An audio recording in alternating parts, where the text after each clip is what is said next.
बिस्मिल्लाहिर्रहमानिर्रहीम। अस्सलामु अलैकुम माय डियर स्टूडेंट्स।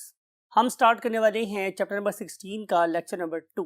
और आपको याद होगा कि हमने स्कोप ऑफ द चैप्टर में या कमिंग अप नेक्स्ट में जो टॉपिक डिस्कस करना था, very first one that was support in plants. Very very tricky, very you can say concept based topic. You should be with me और आपको हर diagram को समझना है, हर कॉन्सेप्ट को अपने माइंड में लेकर चलना है, तभी आपको ये बातें समझ आएंगी और तभी आप वो मार्क्स स्कोर कर सकेंगे जो इंशाल्लाह आपको किसी यूनिवर्सिटी में लेके जाएगी। So let's move to the whiteboard, but most important thing is your concentration. I hope you will have a good journey with us. So let's move to the whiteboard. Yes, my dear students, chapter number 16 biology हम पढ़ रहे हैं second year और ये उसका ज़ाहिर है second chapter है। टॉपिक का नाम आपको बताया था मैंने कल भी कि सपोर्ट मूवमेंट एंड लोकोमोशन। इसमें जो हम टॉपिक डिस्कस कर रहे हैं आज, and that is support in plants. और अगर हम एक टिपिकल प्लांट को ड्रॉ करें, समथिंग लाइक इट, बहुत सिंपल सा अगर हम ड्रॉ करते हैं एक प्लांट, तो यू नो वेरी वेल कि हम इसके सिर्फ और सिर्फ 3 पार्ट्स को आसानी से ड्रॉ कर सकते हैं। And one of them is called as root, that is definitely anchored in the soil. Other one is called as the stem. Second one is called as stem. And third vegetative part is the leaf. तो ये मेरे पास 3 parts हो गए। Definitely one is root that is present in the soil और इसके 2 function हैं। पहला फंक्शन ये है कि जाहिर है ये वाटर और मिनरल्स को एब्जॉर्ब करेगा और एब्जॉर्ब करने के बाद इसे तमाम पार्ट्स तक सप्लाई करने का वजह बनेगा। दूसरा काम इसका क्या है? एंकरेज, ये इसको गाड़ के रखेगा।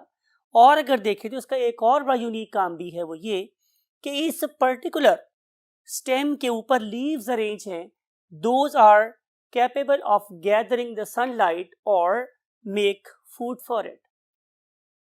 अब अगर हम स्पेसिफाई हों और हम स्टेम के फंक्शंस की बात करें, तो स्टेम के मेरे पास 2 फंक्शन हैं।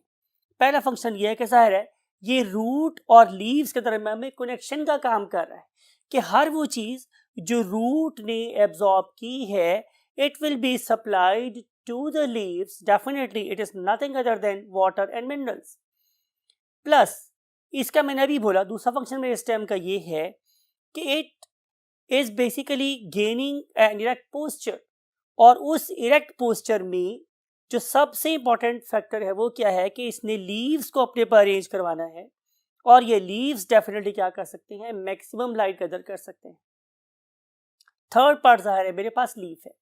अगर मैं लीफ की बात करूं तो लीफ की एक टहनी होती है, एंड दैट वेरी टहनी इज कॉल्ड एज पेटियोल। ये मैंने अभी बता दिया है क्योंकि इसने आगे इस्तेमाल होना है। तो स्टॉक टहनी of the leaf is called as petiole. So petiole is over here, और आपको पता है कि this petiole then extends into the leaf as midrib, और midrib की नीचे साइड से क्या निकलती हैं? Definitely veins, और इसके ऊपर अरेंज होता है photosynthetic part of the leaf that is called as the lamina।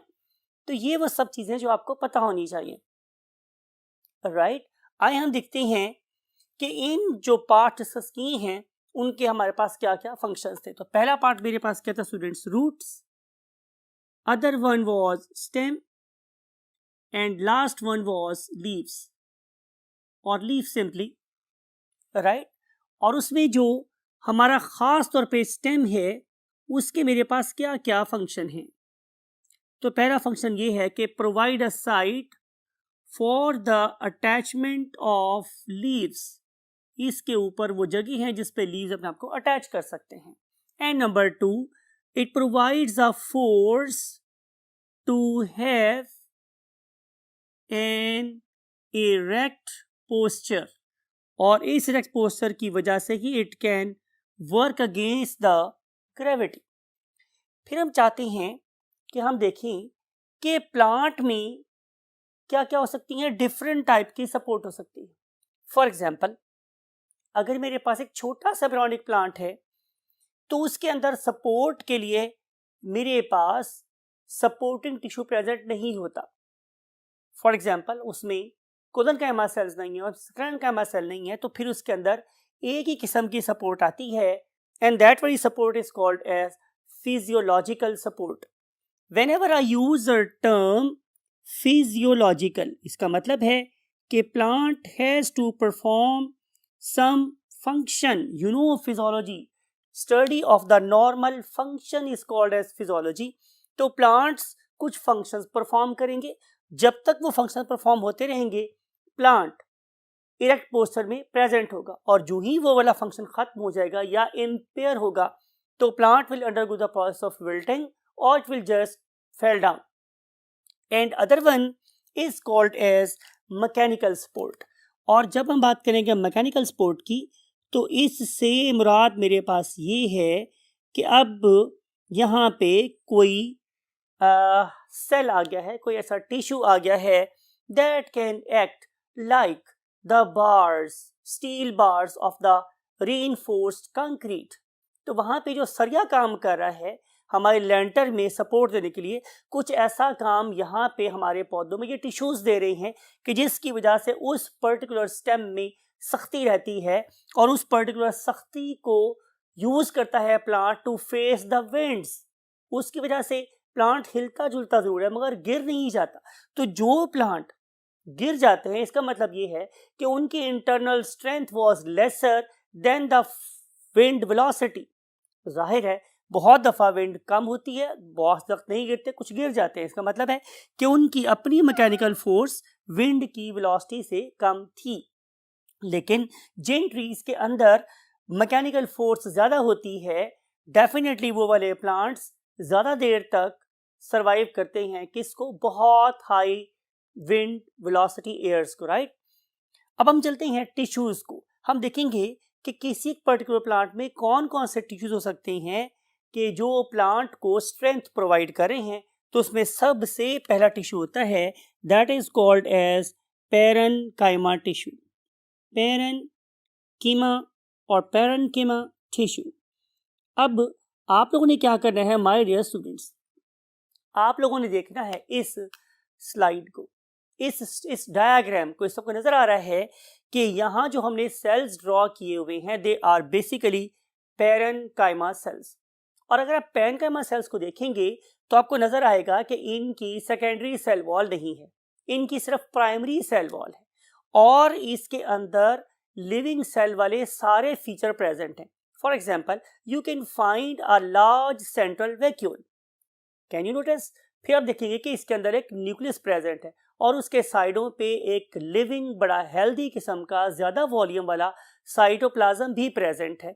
तो ये जो मेरे पास टिश्यू है it is called as a parenchyma tissue.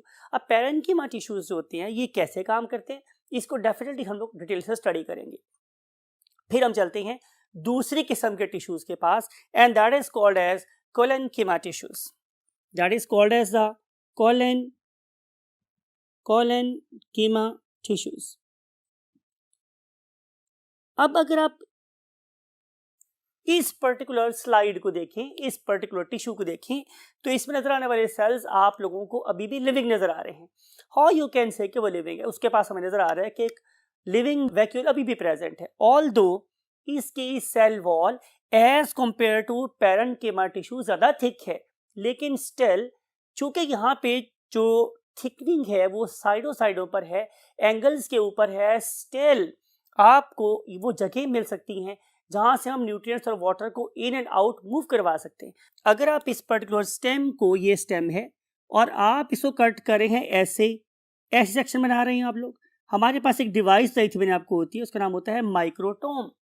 Micro का मतलब होता है इन माइक्रोन्स, माइक्रो इज 10⁻⁻⁶ मीटर्स। अगर आप इतने थिन स्लाइस काट रहे हैं किसी स्टेम के वर्टिकल वे में तो हम इसे बोलते हैं लॉन्गिट्यूडिनल सेक्शन, या हम इसे बोलते हैं vertical section. On the other hand, अगर आप इस पर्टिकुलर स्टेम को, ये आपके पास वही स्टेम था, और आप इसको कट कर रहे हैं इस वे में, means at right angle to its length. तो हम इसे क्या बोलते हैं, हम इसे नाम देते हैं क्रॉस सेक्शन का। CS stands for cross section and LS stands for longitudinal section. इस एनिमेशन में आप लोगों को हम क्या दिखा रहे हैं कि how to make longitudinal section, right. आप देख रहे हैं कि हम इस पर्टिकुलर टिश्यू को लॉन्गिट्यूडिनल वे में कट कर रहे हैं। और अब आपको जो एनिमेशन नजर आ रही है उसमें यू कैन सी कि हम किसी पर्टिकुलर स्टेम को width wise girth wise cut कर रहे हैं at right angle to its length. तो इसे क्या बोलेंगे हम लोग, क्रॉस सेक्शन। आपने करना क्या माय डियर स्टूडेंट्स कि आप इस पर्टिकुलर कॉलन के टिश्यू को दोनों सेक्शंस में देखें। लुक एट दिस, जो आपके लेफ्ट साइड पे है that is basically showing it's longitudinal section. इसे कौन कौन से फीचर हम डिटेल में डिस्कस करेंगे। और राइट साइड पे आपको नजर आ रहा है इसी पर्टिकुलर टिश्यू का cross section, right. Cross section का मतलब है कि आप सेल्स को काट के देख रहे हैं, कैसे, विड्थ वाइज। और LS का मतलब आप सेल्स को काट के देख रहे हैं length wise. Next tissue is called as sclerenchyma tissue. sclerenchyma और chyma rather chyma tissues। और ये जो मेरे पास sclerenchyma टिश्यूज हैं, now look at its cross section. आप देख सकते हैं कि इसकी थिकनेस में और ज्यादा इजाफा हो गया है, और जो थिकनेस है it is almost uniform from all sides. अब इसके किसी भी जगह से चीजों की आमद और रफ्त का कोई चांस नहीं है। तो ये कौन से सेल हैं, डेड सेल्स हैं। कहाँ कहाँ यूज होते हैं, कैसे यूज होते हैं, वो हम बाद में देखेंगे। और हम स्टडी करें इसकी last type and that is called as a vascular tissue, that is known as vascular tissue. और आप लोग इस बात को भी जानते हैं, आप लोगों ने बड़े डिटेल के साथ चैप्टर नंबर 14 पढ़ा था कि it consist of xylem and phloem. आपको ये वाली बात भी पता है कि हमारे जाइलम के अंदर क्या प्रेजेंट होती हैं, ट्रैकीड्स और ट्रैचीड्स। और इन पर्टिकुलर ट्रैकीड्स की वजह से ही हमारे पास क्या बनते हैं, लॉन्ग लॉन्ग कंडक्टिव टिश्यूज बनते हैं। लेकिन आपको याद होगा हम डिस्कस किया था कि although they are hollow from inside but they have got very strong deposition of lignin and cutin on the all sides.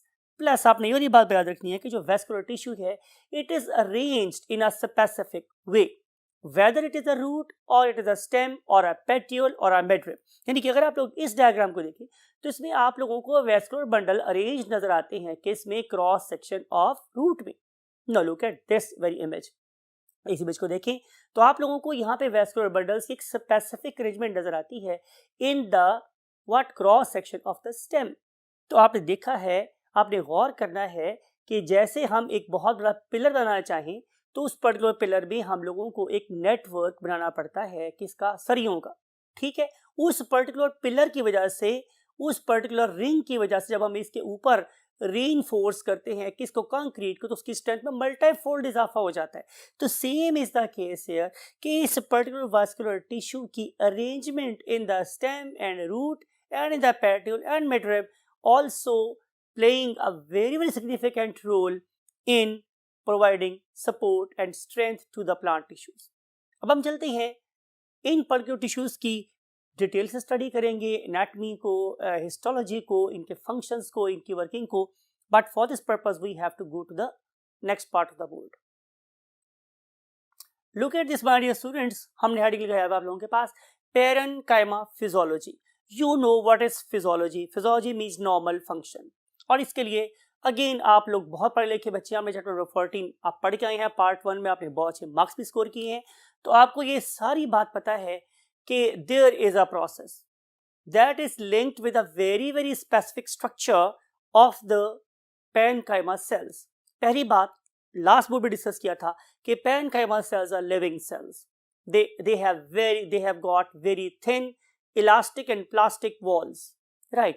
They are living cells. They are provided with a very very important organelle that is called as what? Yes, cell vacuole। आपको पता है कि इस particular cell vacuole का अपना एक rule है in determination of the shape of the cell. आप करेंगे क्या माय डियर स्टूडेंट्स कि आप लोग इस पर्टिकुलर सेल को एक हाइपोटोनिक या हाइपर ऑस्मोटिक सॉल्यूशन में डालेंगे। पढ़े लिखे बच्चे, आपको पता है what will happen what will happen कि जो वाटर है it will go into the cell, और आपने नाम के दिया इसको एंड ऑस्मोसिस।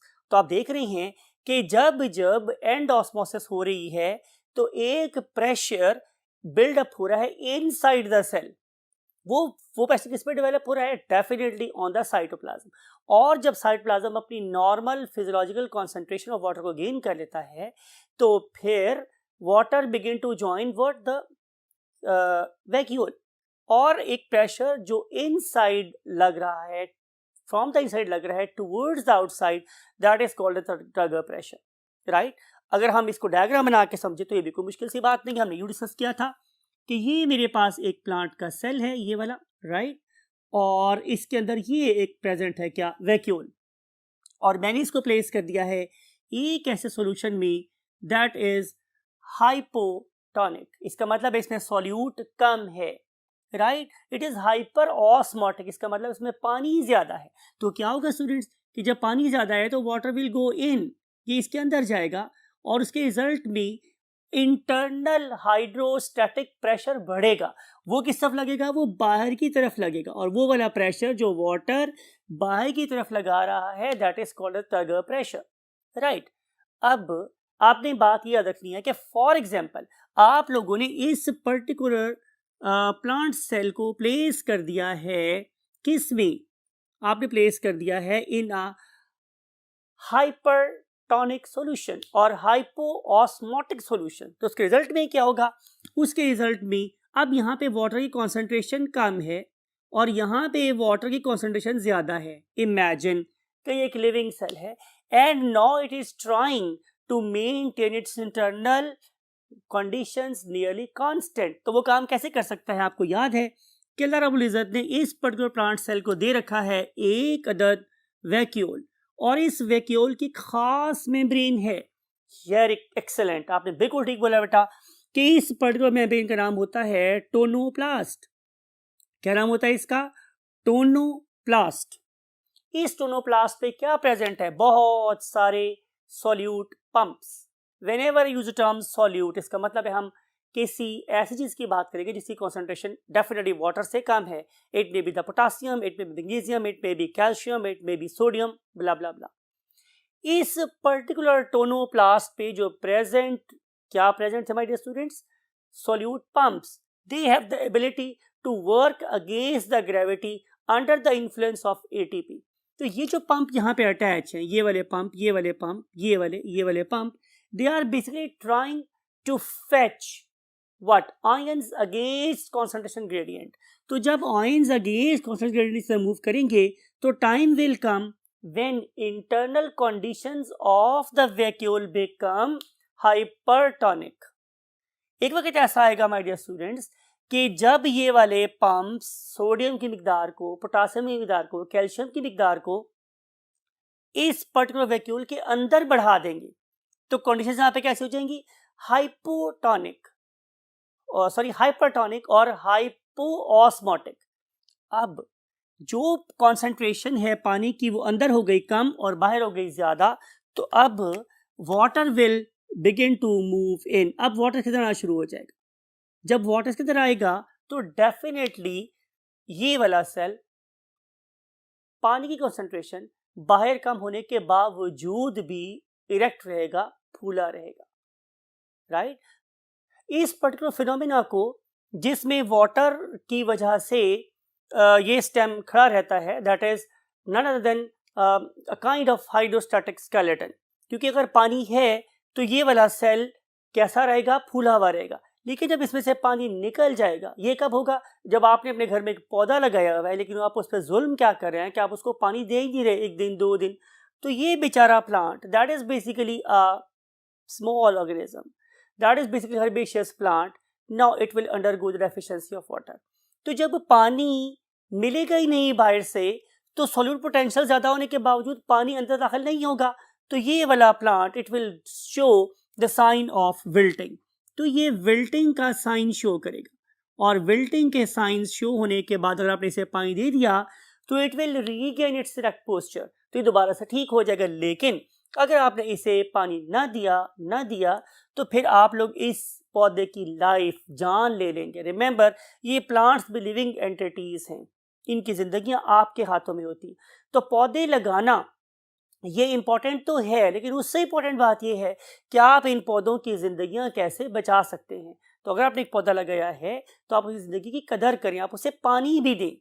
आप उसे पानी देंगे तभी ये वाले पंप काम कर सकते हैं, तभी ये वाला प्लांट टगर प्रेशर के अंदर टर्जिड रह सकता है और तभी ये खड़ा रह सकता है। लेकिन अगर पानी एब्सेंट हुआ तो टगर प्रेशर ड्रॉप होगा, तो ये पहले विल्टिंग का साइन शो करेगा और फिर ये गिर जाएगा और मर जाएगा। So this is a working mechanism of parenchyma cells in providing what support and keeping the structure of the herbaceous stem erect.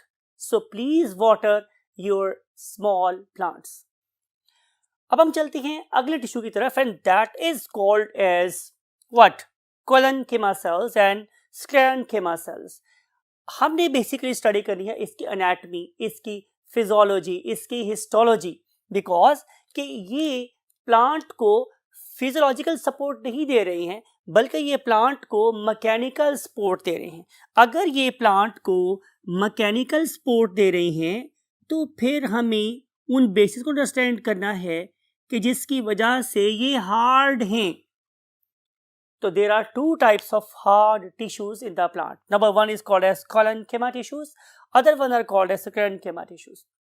तो क्या करेंगे हम, सबसे पहले इन पर्टिकुलर स्टेम्स, इन पर्टिकुलर टिश्यूज की क्या देखेंगे, क्रॉस सेक्शन और longitudinal section. You can see this diagram.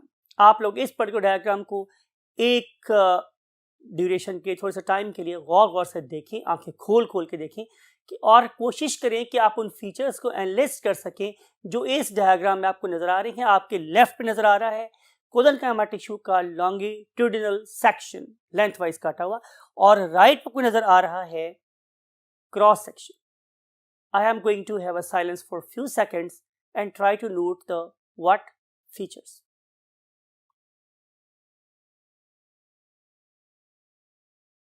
Right, now look at this. अब मैं आप लोगों की हेल्प करने जा रहा हूँ। मुझे पता है कि आप में से बहुत से लोगों ने दिमाग में आंखों से बहुत से फीचर्स अपने अंदर एब्जॉर्ब कर लिए, लेकिन मैं जाहिर है आपको हेल्प करने के लिए यहाँ हूँ।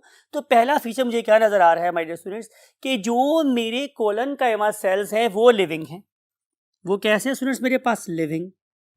और अगर आप लोग क्लेम करना चाहें कि ये लिविंग है तो उसके मैंने आपको वजह प्रीवियस बोर्ड में बताई थी कि ये लिविंग क्यों है। लेकिन अगर मैं इसके कंपैरिजन पे इस स्लाइड को देखिए, मैं फिर थोड़ी देर चुप करूंगा और आप लोग फाइंड करेंगे स्क्लेरेनकेमा के कुछ फीचर्स जो थोड़े से डिस्कस हुए हैं आप लोगों के साथ, उनको दफा फिर अपनी आंखों के जरिए पे दिमाग में बिठाएं। So I am going to have a silence.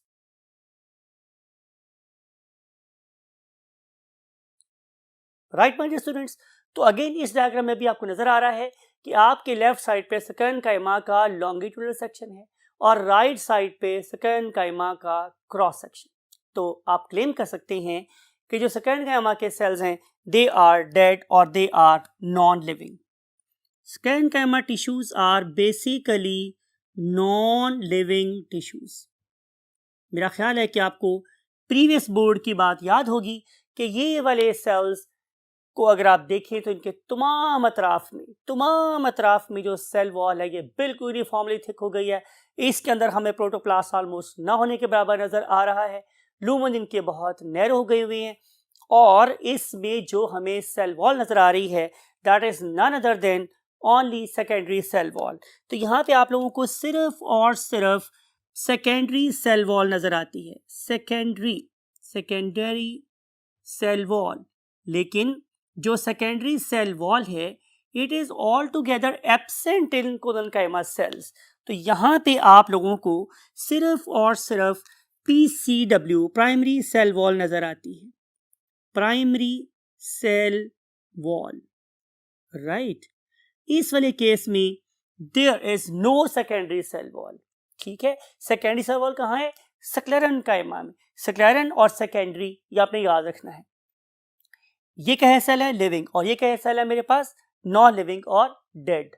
अगर आप देखें तो आपको नजर आएगा कि इस पर्टिकुलर सेल में जो प्रोटोप्लाज्म है it is all together living, जैसे मैंने बोला था अभी आप लोगों के से। लेकिन इंपॉर्टेंट बात ये है कि यहाँ पे no secondary cell wall, no secondary cell wall. और यहाँ पे क्या है, ओनली सेकेंडरी सेल वॉल, यहाँ पे सिर्फ और सिर्फ सेकेंडरी सेल वॉल नजर आती है। SCW stands for secondary cell wall, और यहाँ पे मैंने क्या लगा दिया है सामने, क्रॉस, यानी कि यहाँ सेकेंडरी सेल वॉल नहीं है। फिर अगर आप देखो तो आप लोगों को इन पर्टिकुलर सेल्स में एंगुलर थिकनिंग नजर आती है। कौन सी थिकनिंग? Angular thickening. एंगुलर यानी कि जहां जहां एंगल है सिर्फ वहां वहां पे थिकनिंग है। यहाँ पे आप लोगों को थोड़ा बहुत कहीं इंटरसेलुलर स्पेस नजर आ जाता है, लेकिन सेकेंडरी सेल्स में किसी किस्म का कोई इंटरसेलुलर स्पेस नहीं है, और यहाँ पे यूनिफॉर्म, यहाँ पे हम लोगों को यूनिफॉर्म थिकनिंग नजर आती है। जब थिकनिंग यूनिफॉर्म हो जाए तो इसका मतलब मेरे पास क्या है स्टूडेंट्स, कि they are going to provide most important function of support. तो ये सिर्फ और सिर्फ सपोर्ट के लिए काम कर रहे होते हैं। लेकिन अगर आप कॉनकैमा सेल्स की बात करें तो ये किस हद तक फोटोसिंथेसिस का और बाकी फंक्शन परफॉर्म भी कर सकते हैं।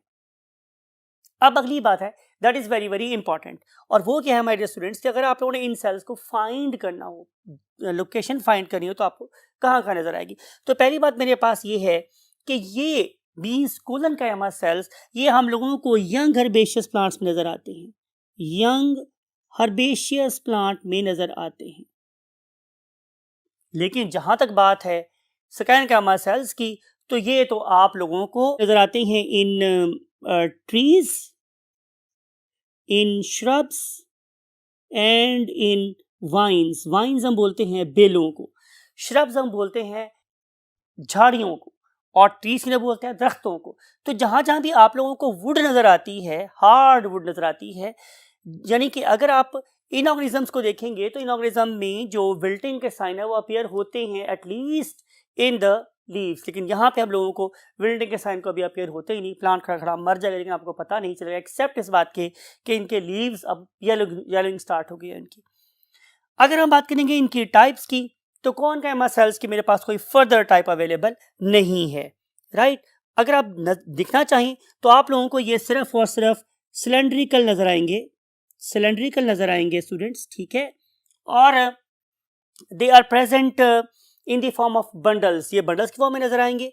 और आप लोग इनको फाइंड करना चाहें तो ये आपको नजर आएंगे जस्ट बीनीथ द स्किन।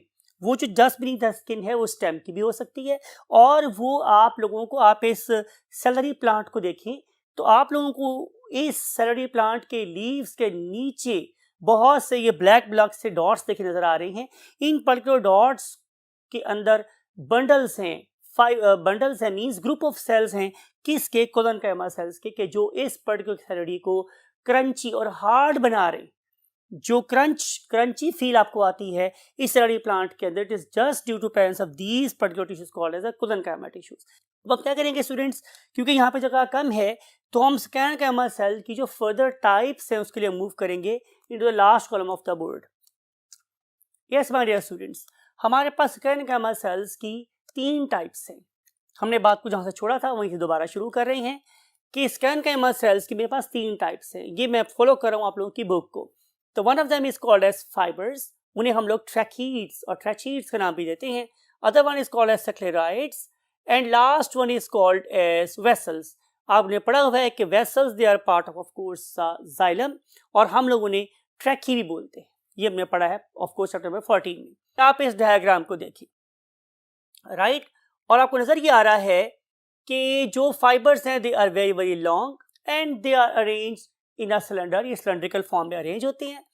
और अगर आप देखें तो they are integral part of course xylem. और आखिरी बात जो ये है, जैसे मैंने लास्ट में भी बोला था आपको, कि ये वाले सेल्स भी फर्दर स्ट्रेंथ को ऐड करने के लिए कहाँ प्रेजेंट है? बंडल कैप्स में।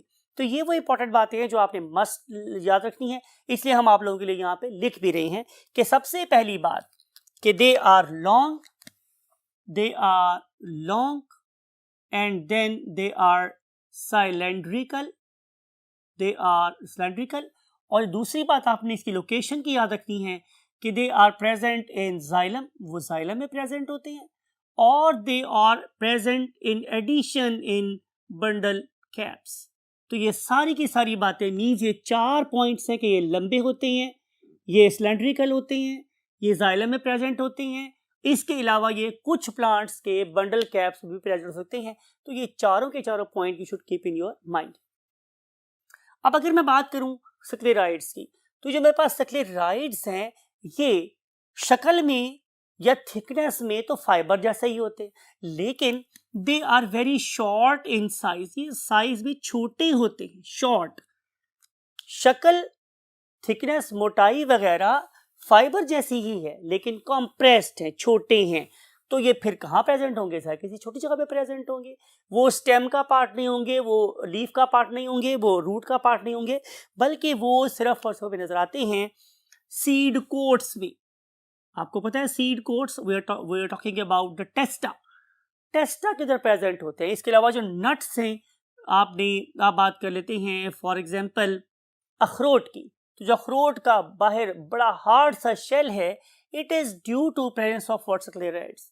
अगर आप बात करते हैं मूंगफली की, आप बात करते हैं चरगोजे की, आप लोग बात करते हैं बादाम की, तो उनके नट्स के बाहर जो थर्ड मटेरियल है, it is made up of sclereids. अब हम बात करेंगे वेसल्स की, और वेसल्स आपको पता है कि they are again very long. ये बड़े लॉन्ग हैं, but they are not cylindrical, rather they are tubular. अब दोनों में फर्क है, उनकी अरेंजमेंट इस तरह की है, लेकिन ये अंदर से हॉलो होने की वजह से ट्यूब्यूलर है।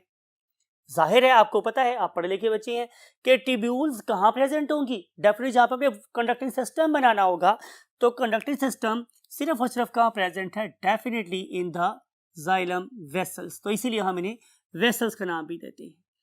तो आपने इन तीनों को, अब इस डायग्राम में हमने इन तीनों को कंपेयर किया हुआ है। एक्सट्रीम लेफ्ट आपको नजर आ रहे हैं फाइबर्स, दरम्यान में नजर आ रहे हैं आप लोगों को स्क्लेराइड्स, और एक्सट्रीम राइट पे नजर आ रही हैं vessels. Now we want to jump to the last topic of the day, और वो लास्ट टॉपिक मेरे पास क्या है students? Secondary growth. Look at this.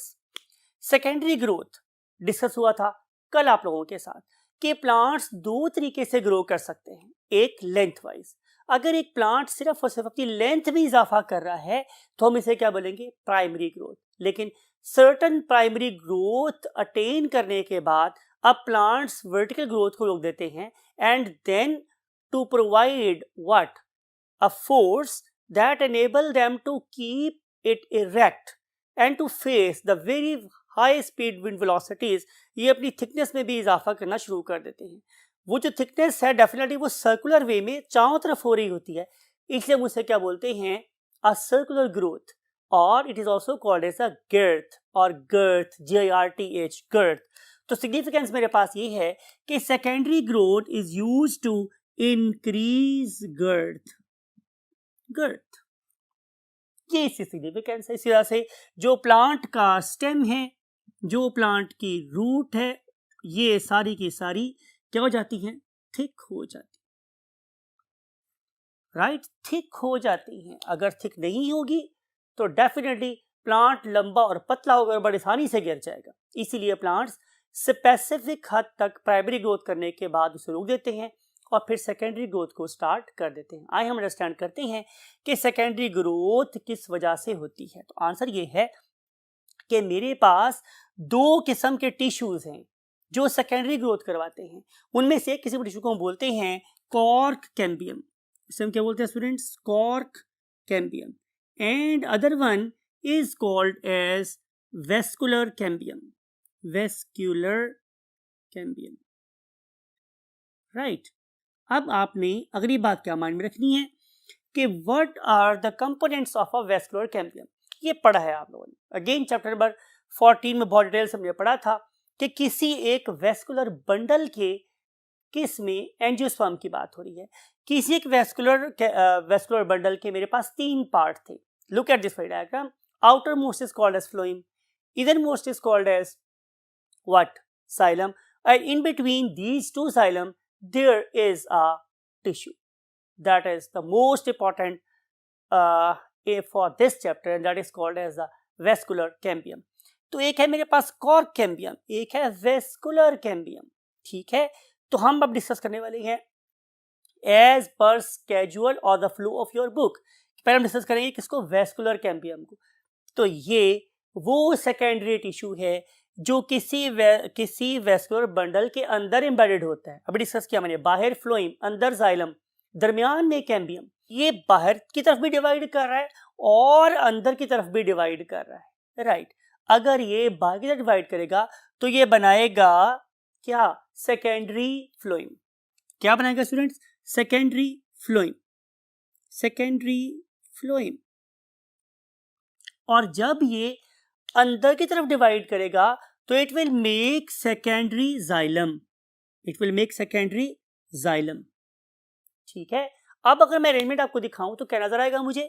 इस पर्टिकुलर फ्लोएम में सबसे बाहर प्राइमरी फ्लोएम, उसके अंदर सेकेंडरी फ्लोएम, उसके अंदर अगेन कैम्बियम, और कैम्बियम के अंदर सेकेंडरी जाइलम, और सबसे अंदर प्राइमरी जाइलम। तो ये अरेंजमेंट बनी मेरे पास एक वेस्कुलर बंडल की। इस सेकेंडरी जाइलम और सेकेंडरी फ्लोएम के बनने की वजह प्राइमरी जाइलम में प्रेजेंट वेस्कुलर कैम्बियम था। तो जब नया फ्लोएम बनेगा और नया जाइलम बनेगा तो क्या होगा स्टूडेंट्स? ये वाले सेल्स बाहर की तरफ फोर्स लगाएंगे, राइट। अब इसके बाहर वाली साइड पे क्या प्रेजेंट था? जाहिर है आप पढ़े लिखे बच्चे, यहाँ प्रेजेंट था व्हाट? कॉर्टेक्स। तो रिजल्ट क्या होगा? जब कॉर्टेक्स सेल पे फोर्स लगेगी तो कॉर्टेक्स सेल मरना शुरू हो जाएंगे। तो हर साल जब इसकी गर्थ में इजाफा होगा तो क्या होगा माय डियर स्टूडेंट्स? कि कॉर्टेक्स सेल मरते जाएंगे, अल्टीमेटली वो एक बहुत फाइन सी लेयर की फॉर्म में बाकी बचेंगे। अब देखते हैं कि इसके बाहर क्या है। इसके बाहर मींस कॉर्टेक्स के बाहर वाली साइड पे वो वाली कैम्बियम प्रेजेंट है, that is called as a cork cambium. And this very cork cambium when it will exert force तो it will cause break down और lysis of the epidermis. Common sense कि जब ये वाली ग्रो करेगी तो epidermis के सेल फटेंगे और मरेंगे, ठीक है। तो जब हम किसी बहुत ही एडल्ट ट्री को देखते हैं तो आपको उसकी बाहर क्रैक्स नजर आते हैं। It is due to activity of the cork cambium. बाज़ जगहों पर ये कॉर्क ज्यादा होता है, बाज़ जगहों पे ये कॉर्क कम होता है। बहरहाल cork is present underneath epidermis outside the cortex, ठीक है। अब रिजल्ट मेरे पास होगा माय डियर स्टूडेंट्स कि हर साल जब हमारा जाइलम ग्रो करेगा इनसाइड तो बाहर वाले सेल्स की डेथ होना शुरू हो जाएगी। दैट्स व्हाई कि जो मेरे पास प्राइमरी फ्लोएम है वो भी मर जाएगा, सिर्फ बचेगा सेकेंडरी फ्लोएम। तो आप लोगों के इसी मेच्योर प्लांट को देखोगे तो उसमें आप लोगों को सिर्फ और सिर्फ पेरिफेरल पार्ट पे लिविंग टिश्यू नजर आएगा, फंक्शनल टिश्यू नजर आएगा, and that very functional tissue is secondary phloem, right. लेकिन जो मेरे पास जाइलम है ये हर साल ग्रो करता है, हर साल नया बनता है। अब आपको ये भी याद होगा कि अगर मैं अपने मुल्क की बात करूं, अपने प्यारे पाकिस्तान की बात करूं, तो आपको नजर आएगा कि इसके अंदर क्या प्रेजेंट है। इसके अंदर प्रेजेंट है खूबसूरत 4 मौसम। वो 4 मौसम मेरे पास कौन से स्टूडेंट्स? डेफिनेटली बहार है, फिर उसके बाद गर्मी आती है, फिर उसके बाद बरसात आती है, फिर सर्दी आती है, फिर खज़ां आ जाती है। तो ये 4 किस्म के मौसम का इफेक्ट प्लांट की ग्रोथ के ऊपर भी होता है। तो जिस मौसम में प्लांट पे पत्ते नहीं होंगे या सनलाइट कम होगी, यानी कि मैं सर्दियों और खज़ां की बात कर रहा हूं, तो उस टाइम पे आप लोगों के प्लांट्स को वाटर की क्वांटिटी कम अवेलेबल होगी, तो सेल्स डिवाइड तो कर रहे होंगे लेकिन वो इलोंगेशन की फेज से नहीं गुजर रहे होंगे। ऑन द अदर हैंड जब हम किसी प्लांट को देखेंगे किस में? बहार के मौसम में, तो बहार के मौसम में या गर्मी के मौसम में plentiful water is available. There are number of leaves, they are freshly made, young leaves, they are fetching water at the faster speed. तो आपको इस वक्त इस जोन में क्या नजर आएंगे? आप लोगों को लंबे लंबे सेल नजर आएंगे इस पर्टिकुलर जोन के अंदर। तो आपको रिंग्स नजर आएंगे। जाहिर है रिंग का एक वो वाला पार्ट होगा जहाँ पे सेल्स लंबे लंबे हैं, वो उस एक्टिव ग्रोइंग सीजन को शो कर रहा है, और वहाँ पे सेल्स छोटे छोटे हैं, वो उसके retarded growing season means winter और ऑटम को जाहिर कर रहा होता है। अब इस पर्टिकुलर एक रिंग से हमें नजर आती है प्लांट की एक साल जिंदगी। और अगर मैं किसी प्लांट का क्रॉस सेक्शन काटूं और मैं इसमें नंबर ऑफ रिंग्स को फाइंड कर लूं तो मुझे पता चल जाएगा कि इस प्लांट की एक्सपेक्टेड लाइफ कितनी है, बिकॉज हर साल एक नया जाइलम बनता है, राइट। और जो फ्लोइम है इट मूव्स टुवर्ड्स आउटसाइड, वो हमेशा बाहर की तरफ ग्रो करते रहते हैं और हमें सबसे एक्टिव फ्लोइम सबसे बाहर नजर आएगा, राइट। अब अगर मैं जाइलम की दोबारा बात करूं तो जाइलम में मुझे नजर आता है कि दो किस्म की वुड बन जाती है, एक को हम बोलते हैं सैप वुड और एक को हम बोलते हैं heart would. You know would is nothing other then xylem, xylem he basically would होती है, ठीक है। अब सैप वुड मेरे पास कौन सी है, that is actively engage in the process of what transportation of the water. लेकिन हर साल जैसे मैंने बोला कि नई वुड बनती है, तो जो पुरानी वुड होगी वो क्या करेगी, मर जाएगी। तो वो वाली वुड जो मर गई है that is called as a heart wood. अब जो हार्ट वुड है उसको अगर हमने मार दिया है तो हम उसे किसी फंक्शन के लिए इस्तेमाल कर सकते हैं। वो क्या है, वो ये है कि हम इससे फर्दर स्ट्रेंथ गेन करें। अगर मैं स्ट्रेंथ को गेन करना चाह रहा हूं तो मुझे इसके अंदर कुछ चीजें ऐड करनी पड़ेंगी। वो चीजें जो हम इस पर्टिकुलर वुड में ऐड कर सकते हैं उसकी स्ट्रेंथ को इंक्रीज करने के लिए वो चार हो सकती है। Number 1 is resin, resins, and number 2 is the gums, number 3 is oils, and number 4 are tannins. अब ये जो सारी की सारी चीजें हैं, means resins, gums, oils and tannins, what is their function? उस फंक्शन ये है कि इन चीज़ों की वजह से ये लकड़ी वाकई हार्ड हो जाती है, और इस हार्ड होने की वजह से अब इसके ऊपर डिफरेंट किस्म की चीज़ें अटैक नहीं कर सकती। इसके डिके होने का चांस कम हो जाता है। शायद आपने नाम सुन रखा होगा कि हमारे मुल्क में एक दरख्त पाया जाता है जिसे हम आम पंजाबी ज़बान में टाली कहते हैं, राइट। वो ये जो टाली है इसकी दो टाइप्स होती है, ब्राउन टाली और एक काली टाली। तो ये जो हमारे पास काली टाली होती है उसके अंदर डेफिनेटली रेजिन्स और टेनिन्स की कॉन्सेंट्रेशन बढ़ जाती है। तो इसीलिए जो काली टाली का जो फर्नीचर होता है उसको दीमक भी नहीं लगती है और उसको घुन भी नहीं आसानी से खाता, और वो ज़्यादा लॉन्ग लास्टिंग होती है due to addition of these substances, right. हम चलते हैं इन पर्टिकुलर वुड्स की डिफरेंट टाइप्स को स्टडी करने के लिए। तो किस पर्टिकुलर वुड में कितना सेलुलोज है, कितना लिग्निन है, कितना क्यूटिन है, कितना सुब्रिन है, उसमें कितने रेजिन है, गम्स कितनी है, ऑयल और टेनिन की कॉन्सेंट्रेशन क्या है, उसके लिहाज से डेंसिटी और टेंसाइल स्ट्रेंथ की बेस पे वुड्स की डिफरेंट टाइप्स बन जाती हैं। तो जो सबसे हार्ड सख्त लकड़ी होती है, जैसे मैंने बोला कि वो जिसे हम हार्ट वुड बोलते हैं और जिसमें रेजेंस, गम्स, ऑयल और टेनिन की कॉन्सेंट्रेशन ज़्यादा होती है, that is called as the heart wood. अगर वो कम हुई तो वो कहलाएगी मेरे पास सैप वुड, ठीक है। और हम इसे आम ज़बान में अगर उसमें वेसल्स तो हम उसे कच्ची लकड़ी भी बोलते हैं, अगर वेसल्स ना हो तो कच्ची लकड़ी भी कहलाती है, जैसे कि हमारे कॉनिफर प्लांट्स होते हैं। ऑन द अदर हैंड हमारे पास एक और soft form of wood tissue भी है and that is called as the cork. और कॉर्क को हम लोग कॉर्क इसलिए बोलते हैं क्योंकि एक प्लांट पोटैटो जिसे हम बोलते हैं कर्कस सुबर, कर्कस सुबर की जो आउटर मोस्ट बाउंड्री है it is made up of the cork, और कॉर्क की थिकनेस में भी इजाफा होता रहता है हर साल, जिसकी वजह से कर्कस सुबर की थिकनेस में भी इजाफा होता रहता है। एक और इम्पॉर्टेंट फंक्शन जो हमारा कैलस करता है वो क्या है कि अगर फॉर एग्जांपल आप किसी दर्द को पच लगाते हैं, पच का मतलब है कट लगाते हैं, तो डेफिनेटली एक लिविंग टिश्यू है। जैसे हम लोग सफ़र कर सकते हैं कि हमें इंजरी हुई तो हमारे अंदर डिफरेंट किस्म के बैक्टीरिया वायरस अटैक कर सकते हैं, तो same is a case with the plant. Plant is also a living entity, एक जिंदा चीज़ है। तो जब आप उस पर कट लगाते हो, जब आप दफ्तरों के छिलके ऊपर जाके पे नाम लिखते हो डिफरेंट तरीके से, तो उसके रिजल्ट में डेफिनेटली उनके टिश्यूज भी हर्ट होते हैं। अब उस पर्टिकुलर टिश्यू को हर्ट होने से बचाने के लिए या उसके ऊपर बैक्टीरिया वायरस या फंगस के अटैक को बचाने के लिए वहाँ पे एक अनडिफरेंशिएटेड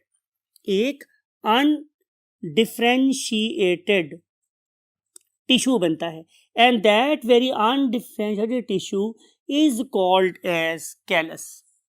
तो कैलस बेसिकली इस पर्टिकुलर प्लांट को इम्यूनिटी देने के लिए है, इसकी सेफ्टी के लिए, राइट। तो ये सारी बातें थी that is regarding the support in plants.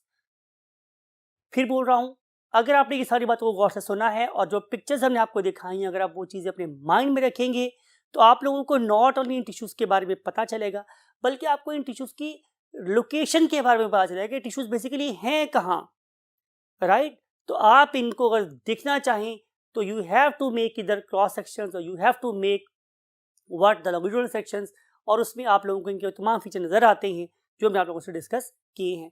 I hope कि लेक्चर आप लोगों के लिए बहुत फ़ायदेमंद होगा और आप इन बातों को माइंड में रख के मैं हमेशा बोलता हूँ वो मार्क्स ज़रूर स्कोर करने में कामयाब होंगे जो आपको आपकी फाइनल डेस्टिनेशन पे ले जाएं, and that very destination is nothing other then medical college. Hope you every success in your life. I want to say you goodbye. Allah Hafiz.